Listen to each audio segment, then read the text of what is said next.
चलो ठीक है, तो इसके ऊपर आ जाते हैं हम क्वाड्रेटिक में। नेचर ऑफ रूट्स डाल दो हेडिंग, नेचर ऑफ रूट्स। अभी तक तो हमने बस देखा है कि क्वाड्रेटिक के दो रूट्स होते हैं। अब इसके आगे देखेंगे उन रूट्स का नेचर क्या होगा, मतलब वो रियल रहेंगे, इमेजिनरी रहेंगे, रियल में भी रैशनल रहेंगे, इरेशनल रहेंगे, रैशनल में भी इंटीजर रहेंगे, नॉन इंटीजर रहेंगे। ये सारी चीजें हम देखने वाले हैं। तो nature of roots, nature of roots. तो ये बताओ अंडर रूट कैसे डिफाइन होता है, पहले तो तुम ये बताओ मुझे।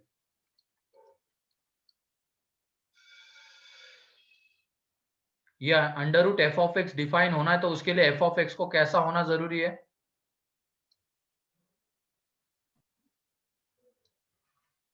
अगर under root f of x define होना है तो उसको या तो वो जीरो हो सकता है या पॉजिटिव हो सकता है। तो यहाँ पे इसको under root f of x को डिफाइन होना है तो उसको ग्रेटर देन और इक्वल टू होना जरूरी है, मीन्स नॉन निगेटिव होना जरूरी है, तभी इसकी कोई एक रियल वैल्यू आएगी। वरना अगर हम ये लिखेंगे -3, ठीक, ये -3 आ गया तो कैसे रिप्रेजेंट करेंगे? ये रियल, ये मतलब ये डिफाइन होगा क्या यहाँ पे? बताओ। No sir. No sir. नहीं होगा ना। तो इसको कैसे रिप्रेजेंट करते हैं, तुम्हें आइडिया है क्या?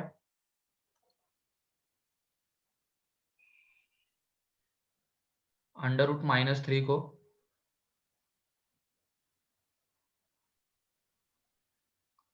तुम में से किसी को कोई आइडिया नो सर। नहीं है क्या? चलो ठीक है, फिर पहले उसके बारे में देख लेते, फिर नेचर ऑफ रूट्स के ऊपर आते हैं। मुझे लगा पता हो सकता है, कोई नहीं, चलो हटाओ। तो सर आई लिख दो सर। हाँ, आई लिखते हैं। तो उसकी एक दो प्रॉपर्टीज देख लेते हैं। इसको हम इसमें देखने वाले डिटेल में, कॉम्प्लेक्स नंबर में। कॉम्प्लेक्स नंबर बोल के टॉपिक है, उसमें और डिटेल में देखेंगे। अभी इसके कुछ बेसिक प्रॉपर्टीज का काम हमें है, वो हम देख लेते हैं, आयोटा से रिलेटेड प्रॉपर्टीज। तो वो लिख लेते हैं पहले, फिर उसके बाद नेचर ऑफ रूट्स के ऊपर आ जाएंगे। क्योंकि एक इमेजिनरी नंबर होता है अंडर रूट -3, क्योंकि अंडर रूट तो डिफाइन होगा नहीं तो यहाँ से कोई रियल वैल्यू नहीं आएगी, तो वैल्यू कैसे आएगी? इमेजिनरी। तो उसके बारे में पहले लिख लेते हैं। आयोटा, या तो कॉम्प्लेक्स नंबर ही डाल दो हेडिंग, तो उसमें कुछ बेसिक चीजें हम देखते हैं।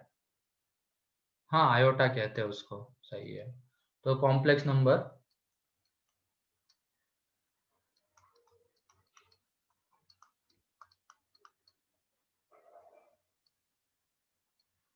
डिटेल में उसके लिए सेपरेट टॉपिक, मतलब 12th में देखेंगे हम। अभी तो बस जो चीजें हमें काम में आएगी वो देखने वाले हैं। कॉम्प्लेक्स नंबर में सबसे पहले ये क्या होता है, ये साइन। तो ये होता है यहाँ पे, इसको कहते हैं आयोटा। ये आई होता है किसके इक्वल? अंडर रूट -1 के इक्वल होता है। मतलब ये एक इमेजिनरी नंबर है, इमेजिनरी नंबर है, ठीक है।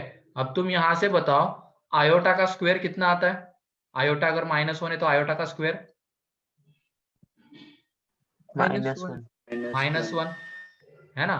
-1 के अंडर रूट का स्क्वायर तो वो -1 आएगा। फिर उसके बाद आयोटा की पावर 3 कितना आएगा? इसको आयोटा से मल्टीप्लाई कर देंगे दोनों तरफ, minus iota. Iota, and iota की पावर 4, तो iota square into iota square, तो -1 इंटू -1 तो 1। अगेन आयोटा की पावर 5, इसको हम आयोटा से मल्टीप्लाई कर देंगे तो वो आयोटा आ जाएगा। आयोटा की पावर 6, मतलब आयोटा की पावर 4 इंटू आयोटा की पावर 2, इन दोनों का मल्टीप्लीकेशन हमें क्या दे देगा? आयोटा की पावर 6, तो ये कितना आएगा? -1। फिर आयोटा की पावर 7, तो आयोटा की पावर 4 इंटू आयोटा की पावर 3, इन दोनों का मल्टीप्लीकेशन हमें आयोटा की पावर 7 देगा, तो ये आएगा माइनस आयोटा, एंड आयोटा की पावर 4 हो जाएगा, आयोटा की पावर 8 1 हो जाएगा। तो इसका मतलब देख लो, जब आयोटा की पावर 4 है, आयोटा की पावर 8 है, उसके बाद आयोटा की पावर 12, इन सब की वैल्यू हमें कितनी मिलेगी? 1। तो यहाँ से हम एक जनरल रिजल्ट लिख लेते हैं कि जब 4 का मल्टीपल आ रहा है पावर, आयोटा की पावर जब 4 का मल्टीपल आ रहा है, तो उस केस में हमें वैल्यू मिलने वाली कितनी? 1। आयोटा की पावर अगर 4 का मल्टीपल +1 आ रहा है, जैसे कि ये क्या कहते हैं, आयोटा की पावर 5, इसको हम कैसे लिख सकते हैं, 4+1। इसके बाद आयोटा की पावर 9, ये भी आयोटा आता है, इसको हम कैसे लिख सकते हैं, आयोटा की पावर 8+1। तो 4 का मल्टीपल +1, अगर इस फॉर्म में हम उसको रिप्रेजेंट कर पा रहे हैं तो ये आ जाएगा आयोटा। एंड फिर उसके बाद आयोटा की पावर 4n+2, ये आ जाएगा -1। देख सकते हो आयोटा स्क्वायर को हम कैसे लिख सकते हैं, 0+2, 0 4 का मल्टीपल होता है, फिर उसके बाद 6 4+2, उसके बाद 10 8+2, तो 4 का मल्टीपल +2 है तो -1, एन आयोटा की पावर 4 का मल्टीपल +3 है तो माइनस आयोटा, एंड यहाँ पे n बिलोंग्स टू रहेगा इंटीजर। तो इस तरीके से याद रख लेते हैं हम, है ना। आयोटा की पावर 4n तो 1, आयोटा की पावर 4n+1 तो आयोटा, आयोटा की पावर 4n+2 तो -1, एंड आयोटा की पावर 4n+3 तो माइनस आयोटा। ठीक है, ये नहीं भी लिखोगे तब भी चलेगा, ये इधर की चीज, तुम सीधा बस ये याद रखना, पावर के टर्म में अगर 4 का मल्टीपल आती है पावर तो 1 आएगा, 4 का मल्टीपल +1 तो आयोटा, एंड 4 का मल्टीपल +2 -1, एंड 4 का मल्टीपल +3 तो माइनस आयोटा।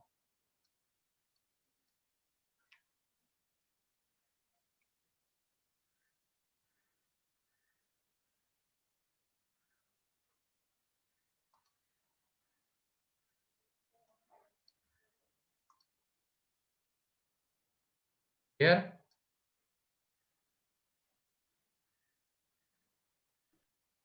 लिख के हो जाए तो बता देना।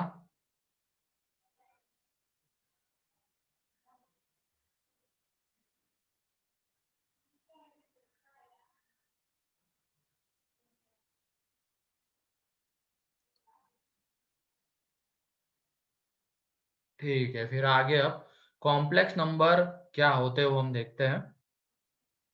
ये तो आयोटा हो गया, उससे रिलेटेड ये सारी चीजें हमने देख ली। या तो चलो इसके एक दो क्वेश्चंस लिखो तुम। फाइंड द वैल्यू ऑफ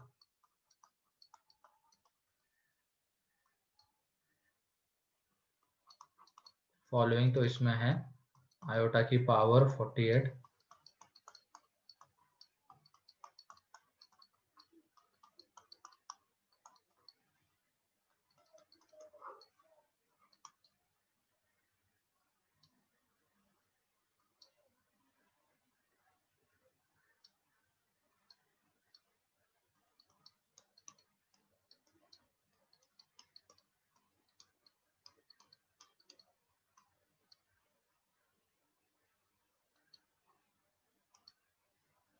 पहला कौन बताएगा? अच्छा, कौशल का आ गया, हाँ सही है। यश, आर्या, सही है सब लोगों का। आसान है क्योंकि ये 48 मतलब 4 का मल्टीपल, तो इसको हम लिख सकते हैं ना 48 को क्या, कि 4 × 12, फिर अगला आयोटा की पावर 4 × 12 + 1, फिर आयोटा की पावर 4 × 12 + 2, एंड आयोटा की पावर 4 × 12 + 3, मतलब ये आयोटा की पावर 4n, तो ये 1 आ जाएगा। ठीक है, ये आयोटा की पावर 4n+1 तो ये आ जाएगा आयोटा, ये आयोटा की पावर 4n+2 तो -1, यानी आयोटा की पावर 4n+3 तो माइनस आयोटा, ये सब कैंसल आउट होके 0। ठीक है, एंड सेकंड का आंसर सही है, कौशल, यश, और किसी का? सही है आर्या। इसमें ये पावर भी 4 का मल्टीपल, ये पावर भी 4 का मल्टीपल, ये पावर भी 4 का मल्टीपल, एंड ये भी पावर 4 का मल्टीपल है, तो ये 1 + 1 + 1 + 1, तो इसका आंसर है यहाँ पे 4। ठीक है, तो 4 है ये।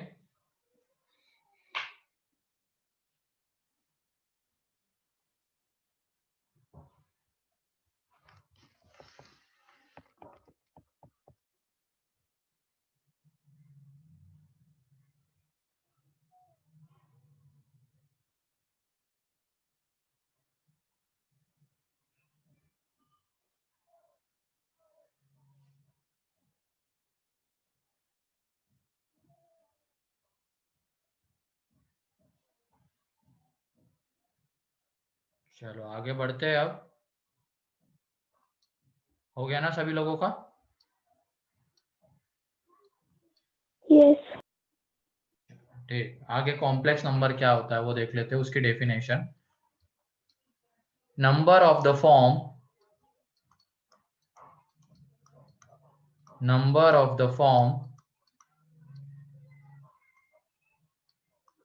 z is equal to a plus iota b, where a b belongs to real, is called as complex number,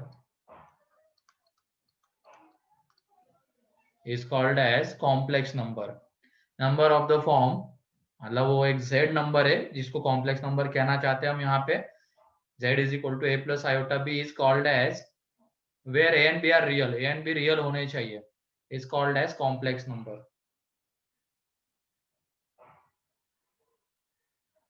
अब देखो यहाँ पे ये जो b है वो आयोटा के साथ आ रहा है, एंड आयोटा एक इमेजिनरी नंबर होता है, तो इसकी वजह से ये जो पार्ट b है, मतलब ये जो b है जो आयोटा के साथ आता है उसको हम कहेंगे imaginary part of z, and जो आयोटा के साथ नहीं आता है उसको हम कहेंगे रियल पार्ट ऑफ z। ठीक है, जो आयोटा के साथ आता है उसको हम कहेंगे इमेजिनरी पार्ट, एंड जो आयोटा के साथ नहीं आता है उसको कहेंगे हम रियल पार्ट। तो यहाँ पे real part of z, complex number दो पार्ट में डिवाइड होता है, एक रियल पार्ट एंड एक इमेजिनरी पार्ट। तो रियल पार्ट ऑफ z ये हो जाएगा यहाँ पे, इसको ऐसे भी लिखा जाता है real part of z a। ठीक है, एंड यहाँ पे इमेजिनरी पार्ट ऑफ z,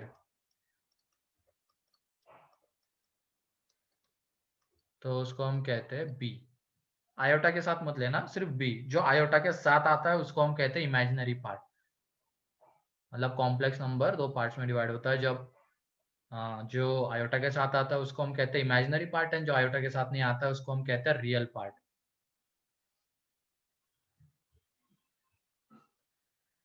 ठीक है, अब तुम बताओ यहाँ पे if b is equal to 0 तो क्या हो जाएगा, उस कॉम्प्लेक्स नंबर को हम कैसा कहेंगे? उसमें इमेजिनरी पार्ट तो 0 हो जाएगा, तो उसको हम कहेंगे प्योरली रियल। देन मतलब ये क्या हो गया, यहाँ पे इमेजिनरी पार्ट 0 हो गया, b 0 हो जाना मतलब इसका इमेजिनरी पार्ट 0 हो गया है ना, इमेजिनरी पार्ट 0 हो गया। Then z is purely real कहेंगे उसको। And if a is equal to 0 मतलब रियल पार्ट 0 हो गया, then z is purely imaginary. ठीक है, तो इसी से एक चीज आती है कि सबसेट से रिलेटेड है वो, ये लिख लो पहले।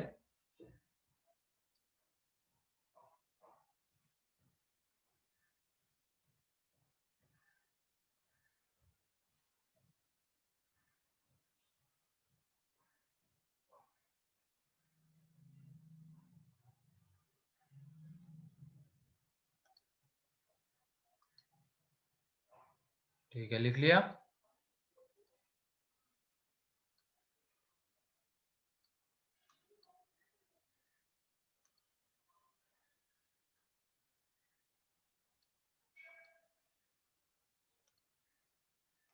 ठीक है, तो यहाँ पे देखो, अब मैं ये लिख रहा हूँ कौन किसका सबसेट है ये बताना है। मेरे ख्याल से सबसेट की आइडिया तो सभी को होगी, इंटीजर, फिर उसके बाद rational, real and C for complex number. तो आई को हम रैशनल नंबर का सबसेट कह सकते हैं क्या? Yes sir. है यस ना, सर।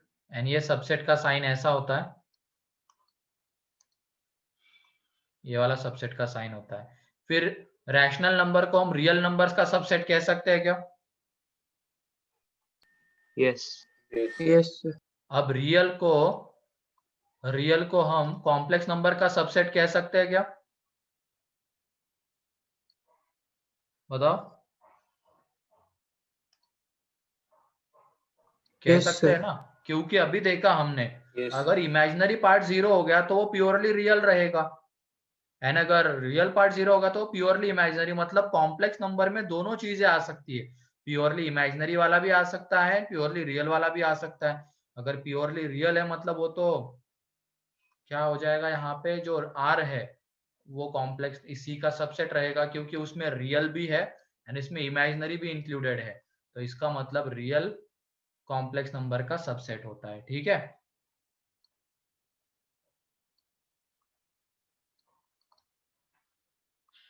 तो ये आ जाएगा।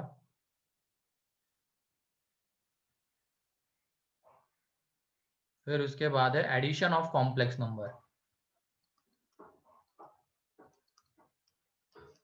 Addition of complex numbers. तो यहाँ पे मान लो Z1 एक कॉम्प्लेक्स नंबर है, A1 plus iota B1, and Z2 एक कॉम्प्लेक्स नंबर है, A2 प्लस आयोटा B2। तो Z1 प्लस Z2 करना है तो ये आ जाएगा, यहाँ पे रियल को रियल के साथ ऐड करना एंड इमेजिनरी को इमेजिनरी के साथ ऐड करना। तो रियल रियल के साथ ऐड होगा तो A1 plus A2, and imaginary imaginary के साथ ऐड होगा तो B1 प्लस B2 आएगा इमेजिनरी पार्ट। ठीक है, ऐसे ही सब्ट्रैक्शन।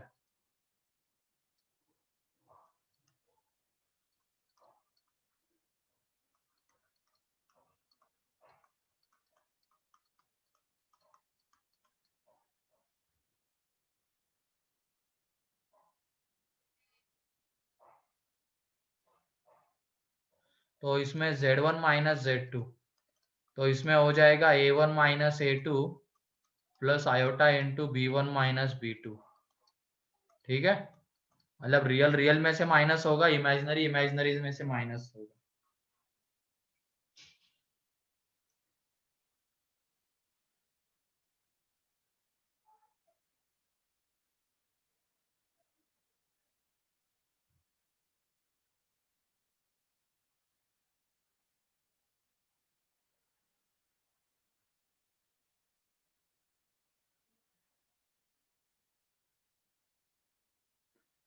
हो गया? Yes, sir. Yes sir. अब उसके बाद मल्टीप्लीकेशन ऑफ कॉम्प्लेक्स नंबर, ये addition of complex number, subtraction of complex numbers. अब उसके बाद है multiplication, multiplication of complex numbers.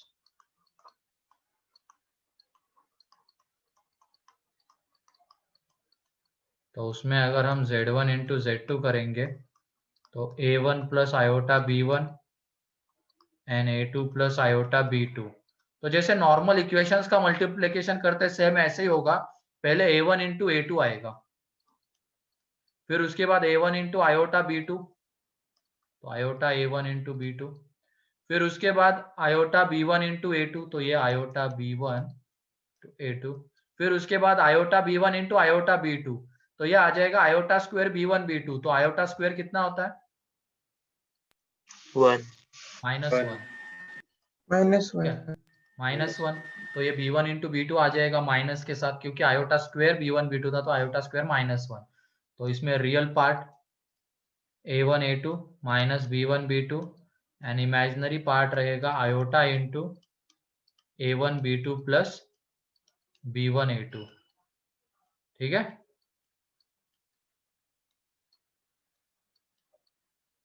Clear? Yes. Multiplication of complex numbers ऐसे करते हैं। फिर उसके बाद बीच में डिवीजन के पहले एक चीज देख लेते हैं, कंजुगेट ऑफ कॉम्प्लेक्स नंबर। फिर उसके बाद डिवीजन के ऊपर जाएंगे। Conjugate of complex number,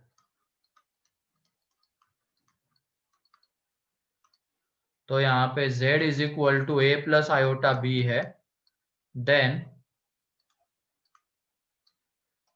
z bar is equal to a minus iota b। Means conjugate में क्या करना है, रियल पार्ट का साइन एज इट इज रखना है, इमेजिनरी पार्ट का साइन चेंज कर देना है। रियल पार्ट का साइन देखो एज इट इज रखा है, इमेजिनरी पार्ट का साइन चेंज कर दिया, देन z बार, इसको z बार बोलते हैं। z bar is equal to a minus iota b is called as conjugate of z।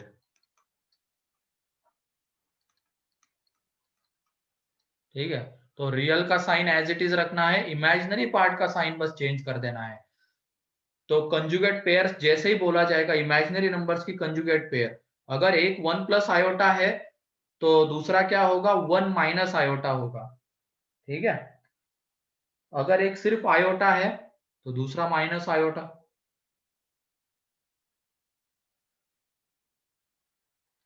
Imaginary part का साइन चेंज कर देना है एंड रियल पार्ट का साइन एज इट इज रहेगा, तो वो कंजुगेट ऑफ कॉम्प्लेक्स नंबर होता है।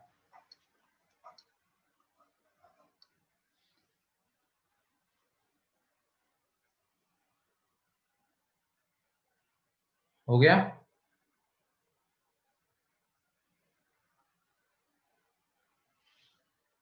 Yes, sir. हाँ, रैशनलाइज जैसा ही होगा, मतलब उसमें इरेशनल पार्ट का निगेटिव है ना, तो वो कंजुगेट हो जाता है। तो ऐसे इमेजिनरी पार्ट का साइन अगर चेंज हो जाता है तो फिर वो कंजुगेट होता है। मतलब जैसे अगर ये है 3 + √2, तो इसका कंजुगेट हम क्या कहते हैं, 3 - √2। रियल पार्ट का साइन एज इट इज रखते हैं, इमेजिनरी पार्ट का साइन चेंज कर देते हैं। इस तरीके से ही कॉम्प्लेक्स में है, इमेजिनरी नंबर्स में। ठीक है, एंड अब है डिवीजन।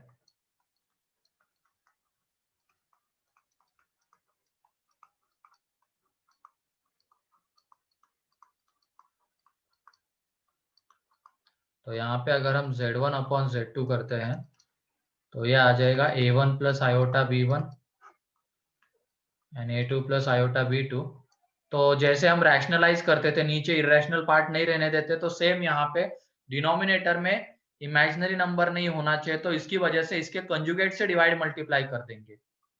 तो इसका कंजुगेट डिनोमिनेटर का वो क्या आ जाएगा, a2 - आयोटा b2 से डिवाइड मल्टीप्लाई कर देंगे। तो नीचे में देखो a2 + iota b2 and a2 - iota b2, तो a + b and a - b वाला फॉर्म आ गया।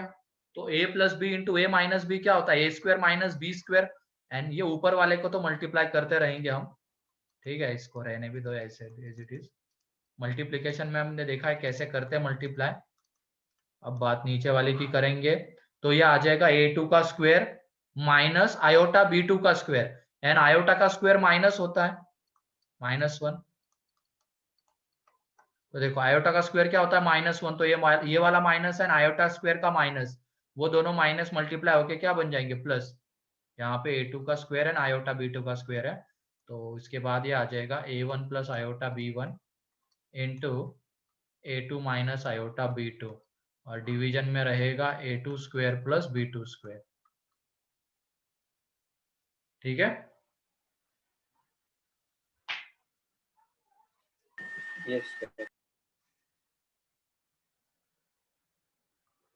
ये हो गया डिवीजन ऑफ कॉम्प्लेक्स नंबर। तो इतनी चीजों की हमें जरूरत पड़ेगी, आयोटा की वो 1-2 प्रॉपर्टीज, फिर उसके बाद कॉम्प्लेक्स नंबर की addition, subtraction, division, multiplication and conjugate क्या होता है, खास करके कंजुगेट, क्योंकि इमेजिनरी नंबर्स हमेशा, जो इमेजिनरी रूट्स होते हैं, इमेजिनरी रूट हमेशा कंजुगेट पेयर्स में लाई करते हैं।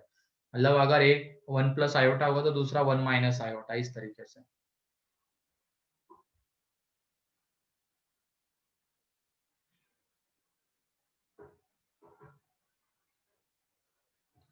तो इस तरीके से डिवीजन होती है, एडिशन, सब्ट्रैक्शन, मल्टीप्लिकेशन।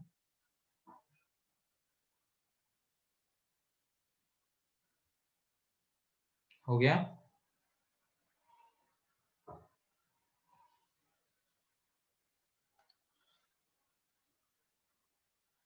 नहीं, पूरा कॉम्प्लेक्स नंबर तो आयोटा पे बेस नहीं होता है, मतलब वो आयोटा उसमें होता है लेकिन उसके और भी कंसेप्ट्स है। डी मोअर्स थ्योरम, उसमें ज्योमेट्री आ जाती है, बहुत सारी चीजें आती है, लेकिन वो पूरा कॉम्प्लेक्स प्लेन में चलता है। जैसे हमारा प्लेन क्या होता है, cartesian plane, x y plane होता है, रेक्टेंगुलर कार्टेशियन सिस्टम जो रियल होता है, एंड वहां पे जो सेम रहता है, लेकिन उसको आर्गन प्लेन या इमेजिनरी प्लेन कहते हैं, एंड जो हॉरिजॉन्टल एक्सिस होता है उसको कहते हैं रियल एक्सिस, एंड वर्टिकल को इमेजिनरी। मतलब उसमें ज्योमेट्री आती है, उसमें फिर डी मोअर्स थ्योरम, बहुत सारी चीजें है, वो देखेंगे हम बाद में। सिर्फ आयोटा ही नहीं है कॉम्प्लेक्स नंबर में, और भी चीजें हैं। उसके बाद एक और चीज, इक्विलिटी ऑफ कॉम्प्लेक्स नंबर्स। मतलब ये है z1 is equal to a1 plus iota b1 and z2 is equal to, या तो इक्वल कॉम्प्लेक्स नंबर्स ऐसे कर लेना, z1 a2 plus iota b2। अगर z1 is equal to z2 है, means a1 plus iota b1 is equal to a2 plus iota b2। ये कब possible होगा, जब रियल पार्ट रियल के इक्वल होगा एंड इमेजिनरी पार्ट के इक्वल होगा। मीन्स यहाँ पे a1 is equal to a2 and b1 is equal to b2। a1 is equal to a2 हो जाए, b1 is equal to b2 हो जाए, तभी ये कॉम्प्लेक्स नंबर इक्वल होंगे। ठीक है, जब रियल पार्ट रियल के equal and imaginary part imaginary के इक्वल होगा, तभी कॉम्प्लेक्स नंबर इक्वल होंगे।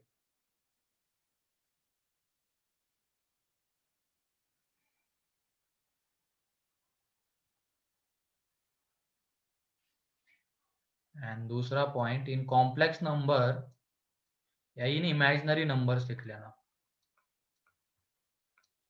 imaginary numbers inequality is not defined. In imaginary numbers inequality is not defined. मतलब अगर कोई कंपैरिजन कर रहा है कि iota 2 iota is greater than iota, ये गलत है। ये ऐसे कंपैरिजन नहीं होता है, उसमें इनइक्वालिटी डिफाइन नहीं होती है, तो कंपैरिजन हम इसमें नहीं कर सकते हैं। ठीक है, ये गलत है, 2 iota is greater than iota, ये सब लिखना गलत है, इसमें इनइक्वालिटी डिफाइन नहीं होती है। इक्विलिटी अगर करवानी है, होल्ड करवानी है, तो उसमें रियल पार्ट रियल के equal and imaginary part imaginary के इक्वल होना चाहिए, तब जाके इक्विलिटी।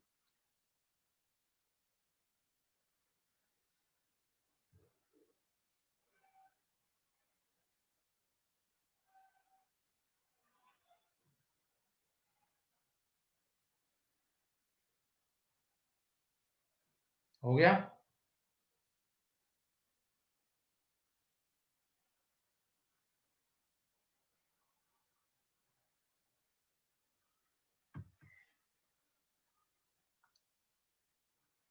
ठीक है, तो चलो आगे बढ़ते हैं अब। तो ये सारी चीजें हैं जो हमें काम में आने वाली है। अब आ जाते हैं नेचर ऑफ रूट्स के ऊपर। अब डालो heading nature of roots.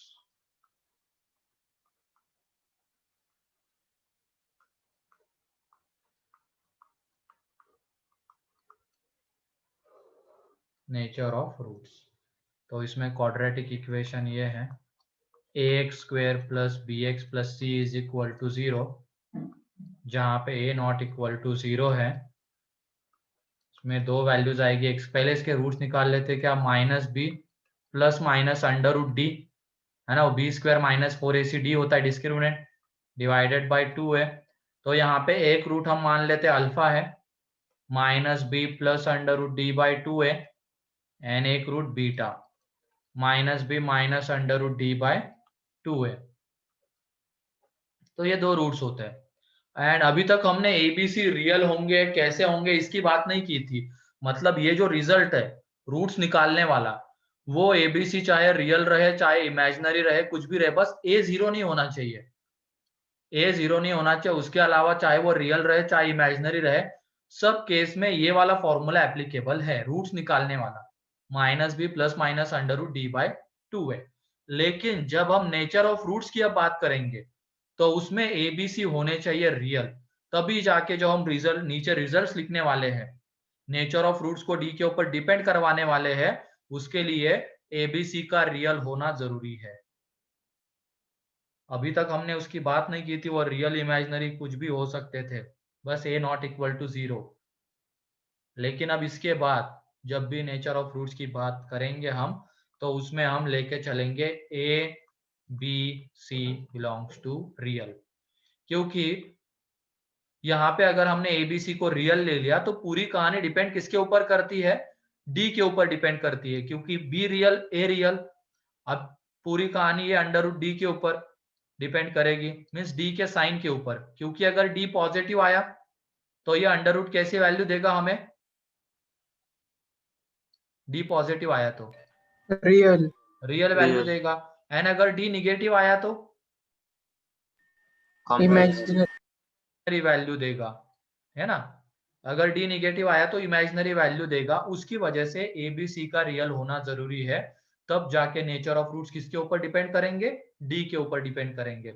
And अगर एबीसी रियल ही नहीं है तो फिर चाहे डी पॉजिटिव आए चाहे निगेटिव आए, तो हम कुछ भी कमेंट नहीं कर सकते रूट्स के बारे में, वो रियल आएगा या इमेजिनरी आएगा, क्योंकि अगर एबीसी के बारे में हमें पता नहीं ना। अगर ये मान लो पॉजिटिव आ गया, डी पॉजिटिव एंड बी एक इमेजिनरी नंबर है, तो फिर कहां से ये इस नंबर को हम रियल बोल पाएंगे, रूट को। तो इसकी वजह से एबीसी का रियल होना मस्ट है। उसके बाद ही नेचर ऑफ रूट्स किसके ऊपर डिपेंड करेंगे, डी के ऊपर, ठीक है। लेकिन ये जो फॉर्मूला है, ये ऊपर में जो रूट्स निकालने का, ये सभी के लिए एप्लीकेबल है, चाहे कुछ भी रहे एबीसी, बस ए नॉट इक्वल टू 0 होना चाहिए उसके लिए। लेकिन जब नेचर ऑफ रूट्स की बात आएगी तो एबीसी रियल। तो तुम भी इसको एक फ्लो चार्ट की तरह बनाना, नेक्स्ट पेज में मैं लिख रहा हूं इसको। तो इसके आगे थे वो रूट्स के आगे एबीसी रियल, ठीक है, एबीसी रियल होना मस्ट है। अब पूरी कहानी डिपेंड करती है डी के ऊपर, तो डी के साइन देख लो। अब डी अगर पॉजिटिव आ गया, डी 0 हो गया, एंड डी अगर निगेटिव हो गया, तो ये तीन केसेस। तो जब भी अंडर रूट के अंदर कोई क्वांटिटी आती है तो ध्यान रखना ये तीन केसेस बनते हैं, वो पॉजिटिव, वो 0, वो निगेटिव। तो डी अगर पॉजिटिव हो गया तो उस केस में बी रियल है, ए रियल है, अंडर रूट डी भी रियल आएगा। मतलब ये वाला रूट कैसा आ जाएगा, ओवरऑल रूट रियल, एंड ये भी रियल आ जाएगा। एंड लेकिन इसमें क्या हो रहा है, माइनस बी में रूट डी ऐड हो रहा है, यानी यहाँ पे माइनस बी में रूट डी सब्ट्रैक्ट हो रहा है। तो क्या दोनों रूट इक्वल हो सकते हैं क्या, नो, नहीं हो सकते। तो यहाँ पे नेचर क्या आएगा रूट्स का, रियल एंड डिस्टिंक्ट रूट्स,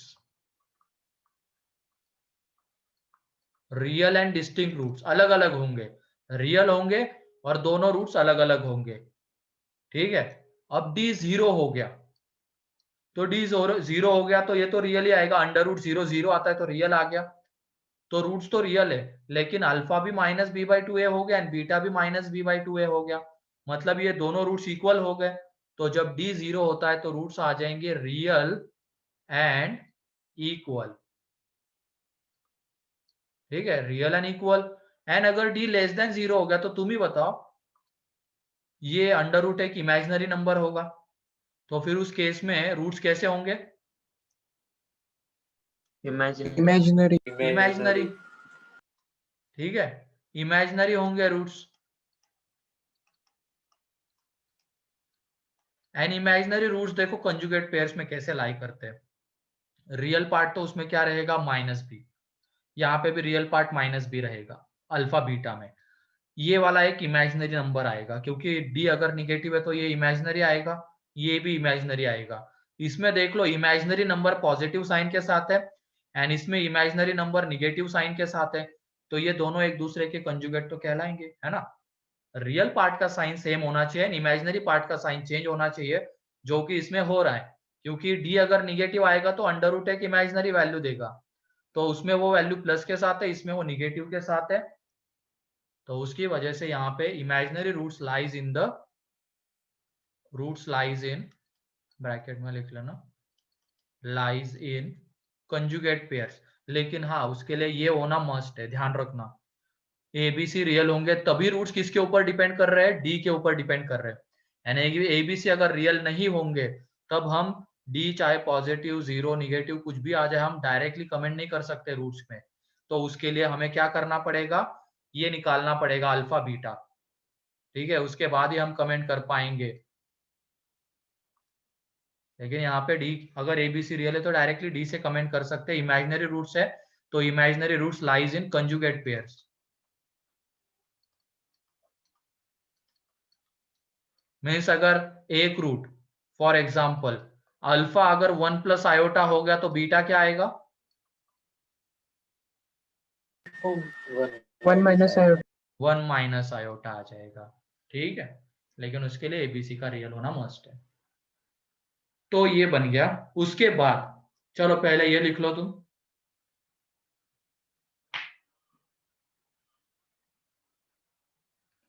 ये तीनों पॉइंट्स क्लियर है ना? Real, distinct, real, equal and imaginary roots.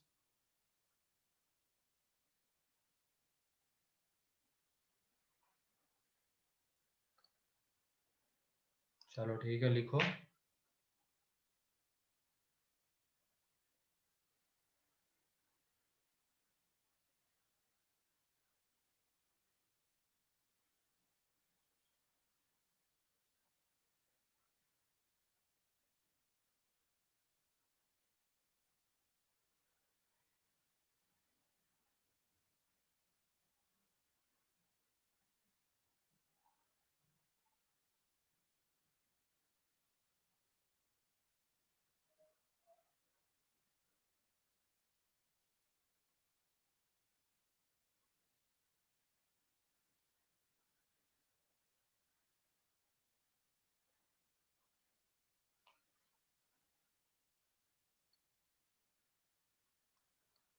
ठीक है, तो अब इसमें देखो जो रियल रूट्स होते हैं, रियल नंबर्स दो पार्ट में डिवाइड होते हैं, रैशनल एंड इरेशनल, है ना?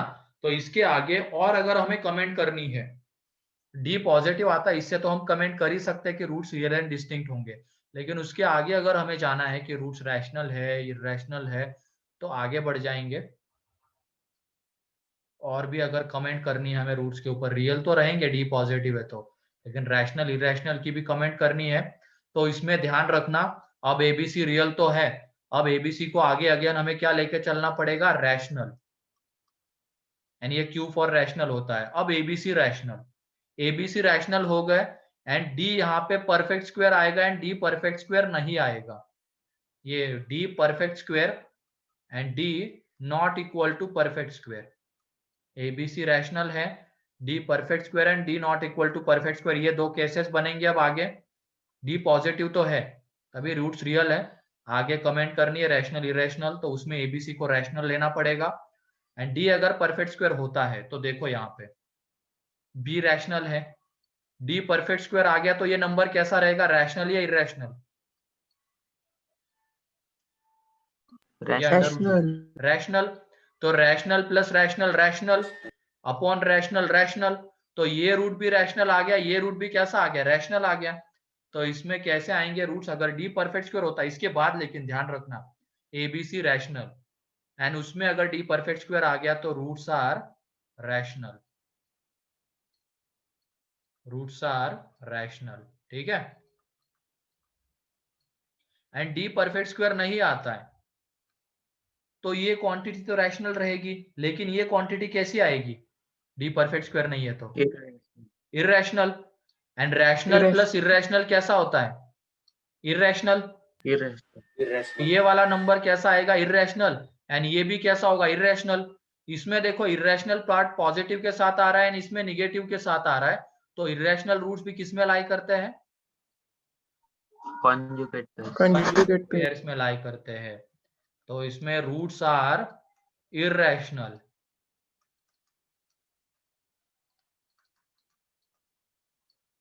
And roots lies in conjugate pairs. लेकिन उसके लिए एबीसी का क्या होना जरूरी है? रैशनल होना जरूरी है, तभी वो डी के ऊपर perfect square not perfect square rational and irrational हम कमेंट कर सकते हैं। एंड इरेशनल रूट फिर उसके बाद किसमें लाई करते हैं? Roots lies in conjugate pairs.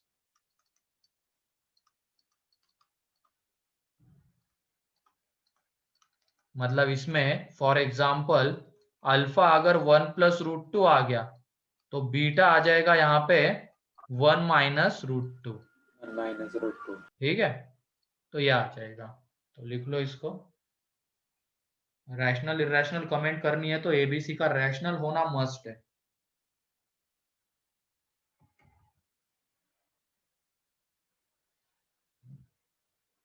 अगर ये रैशनल नहीं भी होंगे तब भी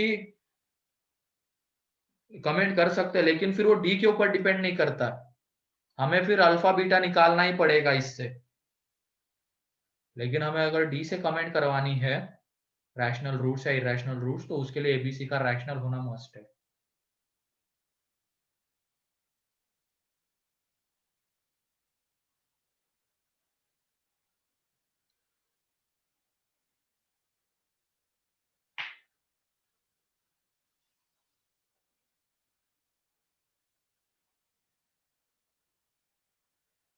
हो गया?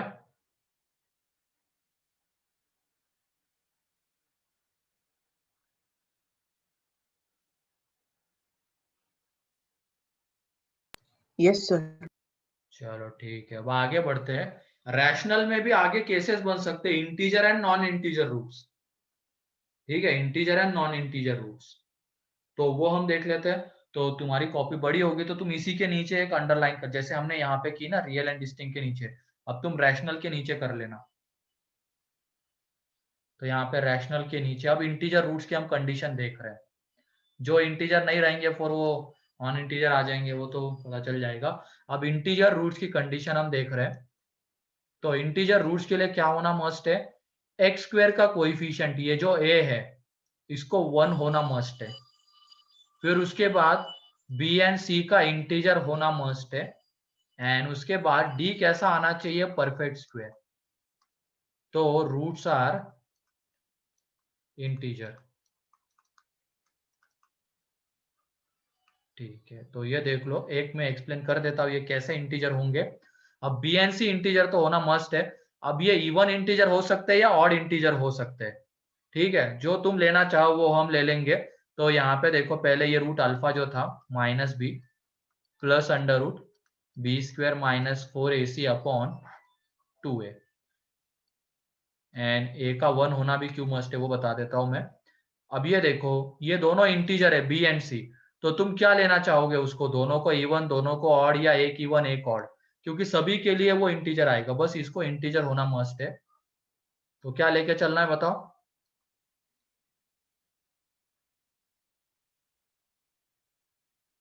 चलो एक इवन एक ऑड ले लेते हैं, बी को हमने इवन ले लिया एंड सी को हमने ऑड ले लिया। ठीक है, बी को इवन सी को ऑड। अब तुम बताओ यहाँ पे बी स्क्वायर कैसा होगा, इवन होगा या ऑड होगा। Even. इवन। 4ac इवन होगा या ऑड होगा।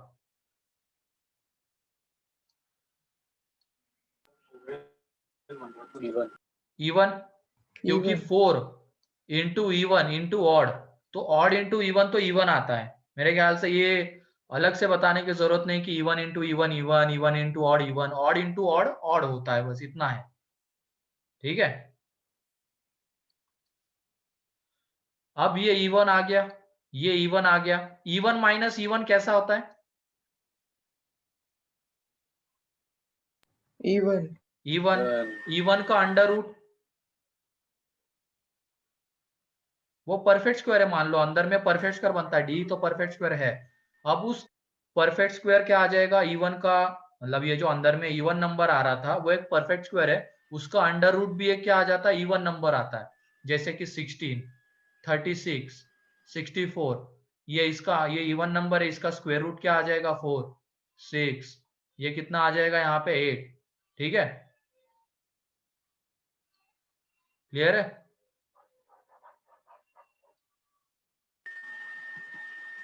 हाँ, तो ये इसका अंडर रूट इवन आ गया। अब ये भी इवन है, तो इवन प्लस इवन क्या होगा,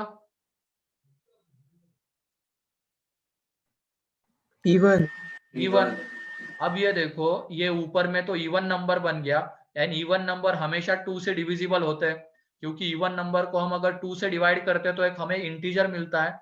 तो इस वजह से इस ए का क्या होना मस्ट है, 1 होना मस्ट है, ताकि फिर नीचे में सिर्फ 2 बचा रहे, ऊपर में जो इवन नंबर आ रहा था फिर वो 2 से डिवाइड हो जाए, हमें रूट्स कैसे मिले, इंटीजर रूट्स मिले। क्लियर है। अब इवन रूट्स की इंटीजर रूट्स की कंडीशन, Yes, sir. तो ऑड ऑड भी लेके चल सकते हो तुम दोनों को, कोई दिक्कत नहीं, आंसर आ जाएगा। इवन इवन लेके चल सकते हो, बस ये चीजें होनी चाहिए, A1 होना चाहिए, B and C integer and D perfect square, तो रूट्स आर इंटीजर। एंड अगर ये नहीं हुआ तो फिर रूट्स कैसे रहेंगे, रैशनली रहेंगे, इंटीजर नहीं कह सकते फिर उनको, नॉन इंटीजर। तो ये इस तरीके का फ्लो चार्ट है। तो किसी पॉइंट में यहाँ पे अगर किसी को दिक्कत है तो पूछ लो। पहले एबीसी का रियल होना क्यों मस्त था वो बता दिया, फिर उसके बाद अगर एबीसी रियल होंगे तो पूरी कहानी डिपेंड किसके ऊपर करती है, नेचर की, डी के ऊपर। डी पॉजिटिव तो रियल एंड डिस्टिंक्ट रूट्स, वो वहां से दिख जाएगा अल्फा बीटा जो हमने लिखे उससे। डी जीरो तो real and equal roots, and D negative तो imaginary roots, and imaginary roots इसमें लाई करेंगे, कंजुगेट पेयर्स में लाई करेंगे। ठीक है, फिर उसके बाद रैशनल, रियल रूट्स में भी हमें रैशनल इरेशनल कमेंट करनी है, एंड वो भी डी से कमेंट करनी है, डी के थ्रू। तो उसके लिए एबीसी का रैशनल होना मस्ट है, तो एबीसी रैशनल बना लिया, मतलब रैशनल ले लिए वो। फिर उसके बाद डी परफेक्ट स्क्वायर अगर आता है तो roots are rational, and D perfect square नहीं आता है तो रूट्स इरेशनल आ जाएंगे। ठीक है, and roots lies in the conjugate pairs, irrational roots भी कंजुगेट पेयर्स में लाई करते हैं। एंड फिर उसके बाद रैशनल में भी आगे अगर हमें कमेंट करनी रूट्स इंटीजर है या नहीं है, तो उसमें फिर A1 होना चाहिए and B and C integer, फिर उस केस में रूट्स कैसे आ जाएंगे, इंटीजर आ जाएंगे। ठीक है, एंड डी परफेक्ट स्क्वायर तो होगा। किसी को कोई डाउट इस फ्लो चार्ट में?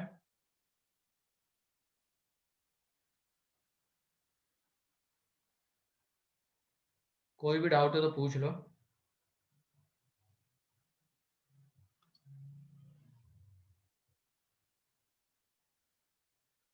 एक बार देख लो इसको फिर से।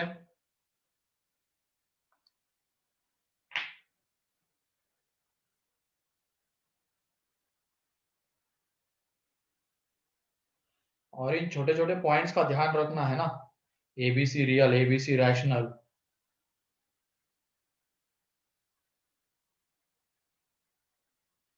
और ये आदत डाल दो छोटे छोटे पॉइंट्स को कंसीडर करने की। अभी तक तो 10 तक हम क्या करते थे, सीधा फॉर्मूला वगैरह यूज करते थे, उन पॉइंट्स को ध्यान ही नहीं रख, मतलब वो कोई ट्विस्ट नहीं लाते थे यहाँ पे 10 तक की बात अगर की जाए ऐसे क्वेश्चंस में। लेकिन अब ये एडवांस है, एडवांस में इन छोटे छोटे पॉइंट से ट्विस्ट लाया जाता है।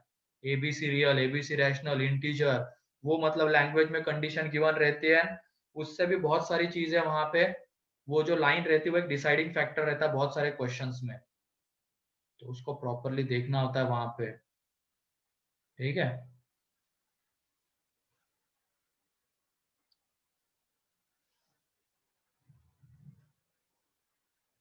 If A not equal to 1, ऐसा नहीं कह सकते, मान लो अगर तुम्हारे पास ये तीनों ये आ गए, क्या कहते हैं, ऐसा कोई इक्वेशन बन गया, 2x स्क्वेयर, फिर उसके बाद 6x प्लस 4। ठीक है, तो यहाँ पे ए तो 2 है, लेकिन यहाँ से डायरेक्टली मत बोल देना, पहले यहाँ से क्या कर लो, 2 को बाहर ले लो, एंड फिर उसके बाद x स्क्वायर प्लस 3x+2, इसके आगे कमेंट करनी है। ठीक है, फिर रूट्स रियल आएंगे। ठीक, हाँ, लेकिन सर अगर वो अगर Yes, ये कॉमन मतलब नहीं टू आ रहा से है, फैक्टराइज नहीं हो। हाँ, जैसे इस तरीके से नहीं हुआ, कुछ कॉमन नहीं आया, फिर तो रूट्स नॉन इंटीजर आएंगे, ये तो नॉन इंटीजर है। ठीक है, यस सर।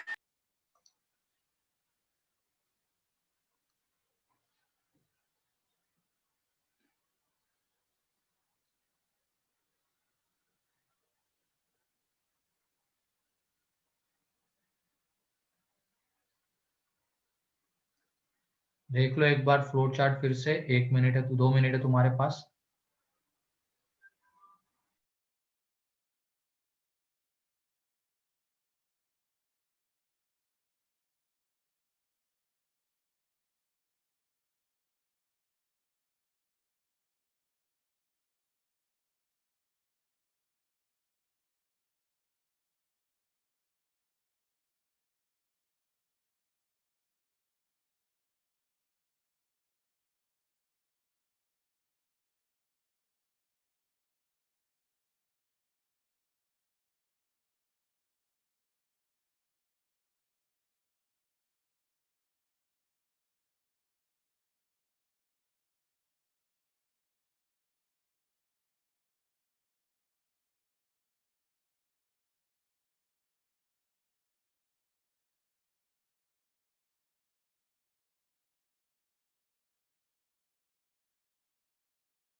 ठीक है, हो गया। Yes, sir. Yes, sir. ठीक, अगला देखो। अब इसमें लिखो इफ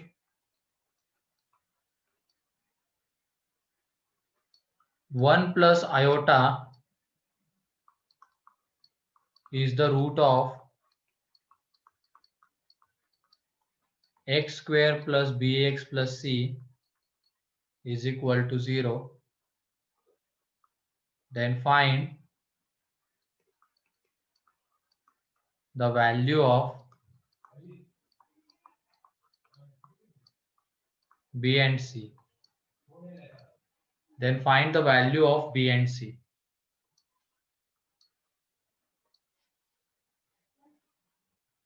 तो एक रूट वन प्लस आयोटा है, तो दूसरा 1 minus. 1 minus sir. वही है ना गलती हमारी। मैंने बोला था हर एक पॉइंट को ध्यान से यहाँ पे देखना है। वो कब वन माइनस आयोटा आएगा दूसरा रूट, जब कोएफिशिएंट्स कैसे होंगे, रियल। यहाँ पे ऐसा कुछ मेंशन है क्या क्वेश्चन में?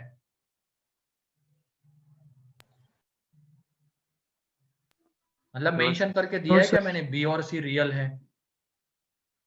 नहीं ना। तो यहाँ पे दूसरा रूट हम वन माइनस आयोटा तो नहीं बोल सकते, डायरेक्टली तो नहीं बोल सकते। उसके लिए हमें बी एंड सी कैसा होगा ये पता होना चाहिए। अगर वहां पे मेंशन रहेगा कि B and C are real, तो डेफिनेटली दूसरा रूट वन माइनस आयोटा आएगा। लेकिन यहाँ पे मेंशन वो नहीं है, उसकी वजह से दूसरा रूट हम वन माइनस आयोटा नहीं कह सकते। तो इसमें क्या आ जाएगा, डाटा इज क्या बोलते हैं, अनसफिशिएंट। डाटा इज नॉट सफिशिएंट, लिख लेना। मतलब इसमें बी एंड सी की वैल्यू हम नहीं फाइंड आउट कर सकते, क्योंकि डाटा क्या है, नॉट सफिशिएंट है। डाटा सफिशिएंट कब माना जाता है, जब b and c real given रहते हैं, तब हम कमेंट कर सकते थे एक रूट वन प्लस आयोटा, दूसरा वन माइनस आयोटा, फिर sum of roots and product of root से हम बी एंड सी निकाल लेते हैं। तो data is not sufficient, bracket में लिख लेना, because nothing is mention about b and c. ठीक है, क्लियर है? Yes, sir. Yes. Yes, sir. अब इसी क्वेश्चन में दूसरा रूट हम कब वन माइनस आयोटा बोल सकते थे, if one plus iota is the root of equation x square plus bx plus c is equal to 0, where b and c belongs to R। ये गिवन रहना चाहिए, b and c belongs to R, then find b and c, then find b and c। अब इस case में हम दूसरा root क्या कहेंगे, वन माइनस आयोटा, क्योंकि एक्स स्क्वायर का कोएफिशिएंट ये a तो वन हो गया, एंड b एंड c भी रियल है, मतलब तीनों कोएफिशिएंट रियल है। उसके बाद हम कह सकते हैं एक रूट अगर वन प्लस आयोटा है तो दूसरा क्या होगा, वन माइनस आयोटा। तो जल्दी से बी एंड सी की वैल्यू बताओ।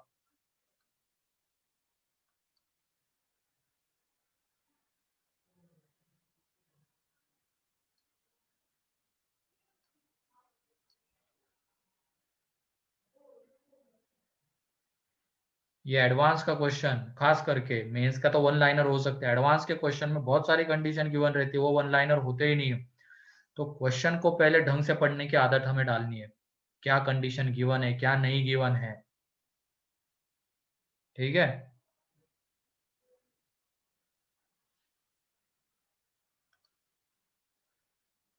ठीक है, 2 2 सही है। आपने बी की वैल्यू -2 आएगी, क्योंकि सम ऑफ रूट्स, एक रूट अगर वन प्लस आयोटा है तो दूसरा रूट, अब इस क्वेश्चन में तो हम वन माइनस आयोटा बोल सकते हैं क्योंकि बी एंड सी रियल है। तो सम ऑफ रूट्स, इस क्वेश्चन में सम ऑफ रूट्स क्या आएगा बताओ, इस इक्वेशन के लिए Minus B. Minus B, and इन दोनों का हम एडिशन करेंगे, alpha plus beta is equal to minus B. तो यहाँ पे अल्फा प्लस बीटा तो 2 आ जाएगा, minus B, therefore B is equal to -2। And फिर उसके बाद product of roots, product of roots जो है वो आ जाएगा अल्फा इंटू बीटा, एंड ये किसके इक्वल आ जाएगा अब यहाँ पे, सी के इक्वल इस क्वेश्चन के लिए, प्रोडक्ट ऑफ रूट्स सी, ए तो 1 है उसकी वजह से सी आएगा सिर्फ, तो यहाँ पे है 1 plus iota into 1 minus iota equal to c, तो यहाँ से सी आ जाता है 2। ठीक है, Yes, sir.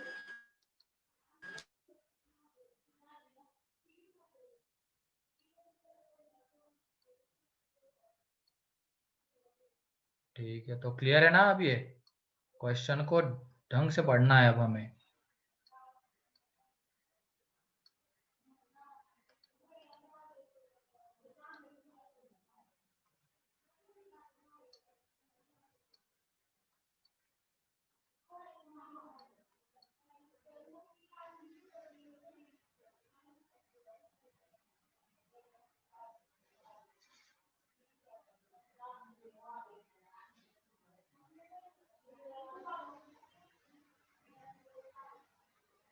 बहुत सारी चीजें तुम्हारी डिपेंड करती है, मतलब सिर्फ हार्ड वर्क ही नहीं, तुम क्वेश्चन को कैसे पढ़ते हो, क्वेश्चन को कैसे एनालाइज करते हो, बारीक बारीक पॉइंट्स को कंसीडर कर रहे हो या नहीं कर रहे हो, ये सारी चीजें तुम्हारे सक्सेस में मतलब हेल्पफुल होती है। उसके ऊपर तुम्हारा सक्सेस डिपेंड करता है। मान लो कोई बहुत हार्ड वर्क कर रहा है, बहुत सारे क्वेश्चन लगा रहा है, लेकिन वो छोटे छोटे जो पॉइंट्स थे उनको कंसीडर ही नहीं कर रहा है क्वेश्चन के, और एडवांस उसी में फंसाता है। देखना बहुत सारे क्वेश्चन अभी आएंगे जब हम डिस्कशन करेंगे एक्सरसाइज 3 वगैरह, जिस जो एडवांस पैटर्न होता है, मतलब प्रीवियस ईयर एडवांस के क्वेश्चंस होते हैं, तो उसमें देखना छोटे छोटे पॉइंट जो होते हैं उसी में पूरा खेल हो जाता है एडवांस के क्वेश्चंस का। तो क्वेश्चन को ढंग से पढ़ने की आदत डालनी है। बहुत सारी हिंट तो क्वेश्चन से ही मिल जाती है हमें, फिजिक्स में खास करके, मैथ्स में, केमिस्ट्री में तो नहीं बोल सकते, फिजिकल में बोल सकते हैं सिर्फ, बाकी ऑर्गेनिक इनऑर्गेनिक तो वो याद आता है तो आता है, वरना नहीं आता, ऐसी चीजें होती है।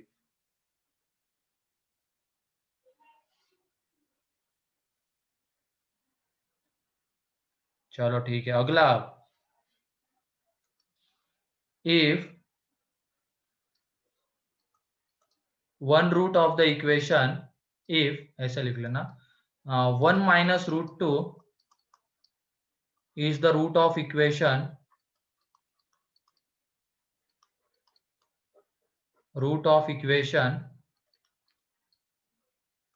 x square plus bx plus c is equal to 0, where b and c belongs to real numbers, then find the value of b and c.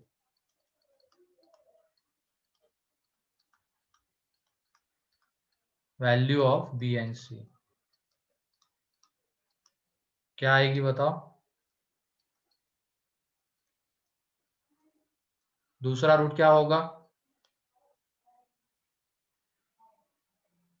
दूसरा रूट 1 plus root 2.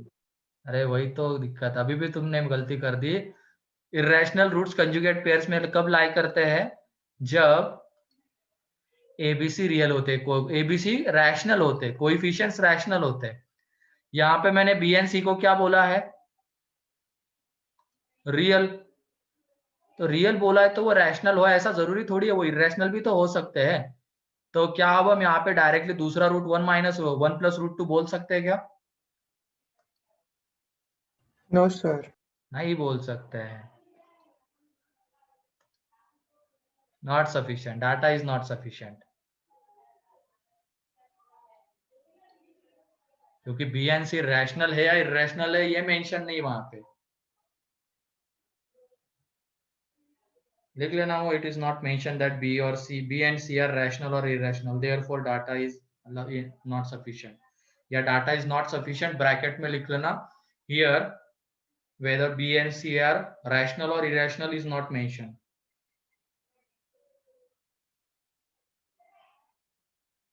ठीक है,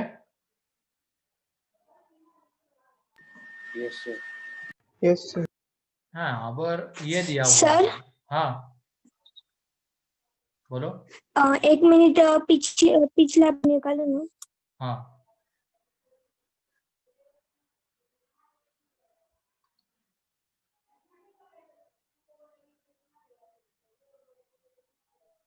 सर डन। चलो, if 1 minus root 2 is the root of equation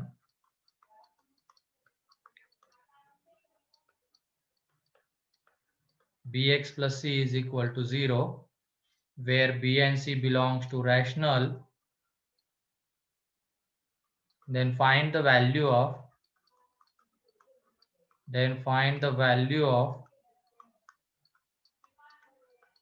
b and c.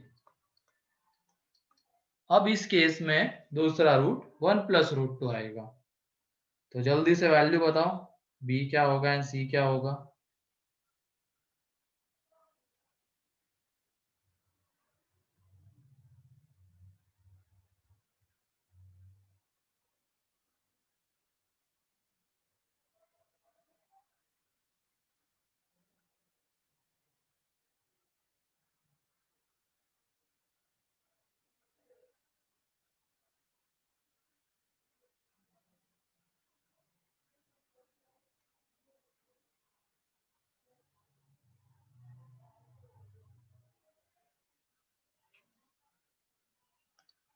चलो ठीक है, b is equal to -2 and c is equal to -1। सही है कौशल, यश, बहुत बढ़िया। चलो मतलब स्पीड है, तो थोड़ा सा हमें जो क्वेश्चन रीडिंग है, एक्यूरेसी तो होगी, वो सॉल्व करोगे तो मेरे ख्याल से एक्यूरेसी में तुम्हारा कोई दिक्कत नहीं आएगी। बस क्वेश्चन रीडिंग थोड़ा सा ये आदत हमें डाल लेनी है।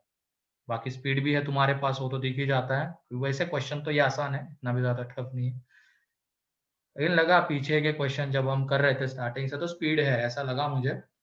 बाकी एक्यूरेसी भी है, अगर क्वेश्चन समझ में आ जाए तो करेक्ट कर लेते हो, तो उसके लिए पहले रीडिंग वो है मेन। चलो मतलब एक्यूरेसी में किस केस में कह रहा हूँ, कैलकुलेशन मिस्टेक नहीं होती तुम लोगों की, वरना कोई कोई होता है पूरा क्वेश्चन सही से करने लग जाता है, कंसेप्ट भी समझ में आ जाता है, लेकिन बीच में किसी स्टेप में कैलकुलेशन मिस्टेक कर देता है, फिर उसका पूरा क्वेश्चन चला जाता है। तो ऐसा तुम्हारे साथ नहीं होता है, बहुत बढ़िया है ये।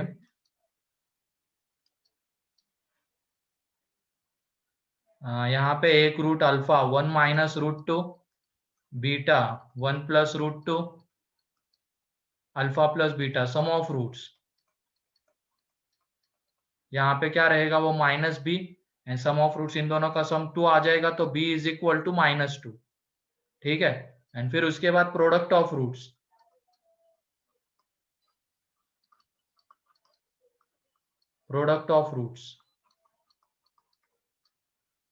तो यहाँ पे वो c है, एंड ये 1 plus root 2 into 1 minus root 2 is equal to c, तो यहाँ से c आ जाता है -1।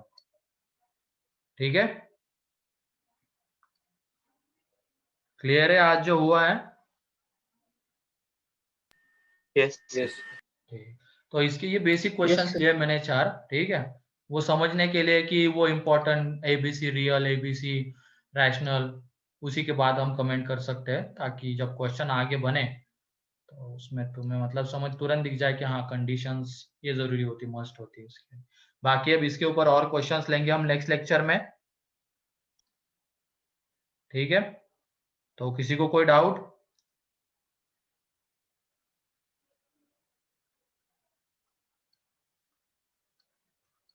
कोई भी डाउट है तो पूछ सकते हो।